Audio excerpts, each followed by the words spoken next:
Persian family, but he was originally from the Ivory Coast. He often played basketball on the courts near Amanda and Meredith's house. He wasn't working, he wasn't going to school. He was just enjoying the nightlife here, hanging out with different girls and partying every night. Guede was known to the local police.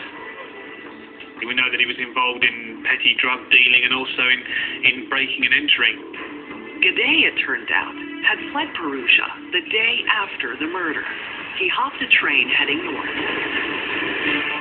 2 weeks later, after an international manhunt, Guede was tracked down and arrested in Germany. That same day, in Perugia, Patrick Lumumba was released.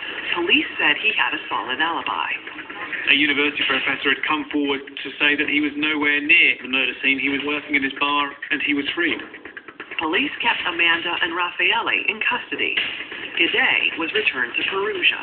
There was no escaping Rudy's presence in Meredith's room. He had fingerprints, he had DNA, he had shoe print, he had left his feces in the toilet. Guede told police his version of what happened that night. He said Meredith had invited him over for a date. He said that they tried to kiss and to take it a step further. She didn't have a contraceptive, so they stopped. And he then says that he went into the bathroom, put his iPod on. While in the bathroom, he said, someone else entered the apartment and killed Meredith Kercher. He only caught a glimpse of him. Rudy, by his own admission, says that he decided he couldn't help Meredith. He left her there.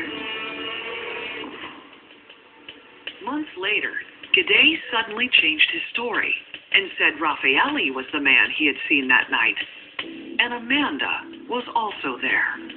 He now claimed that it was actually Amanda and Raffaele who carried out this murder. The prosecution at one point actually kind of stood up for Rudy because it was very important that it was the three of them and that the blame wasn't cast solely on Rudy.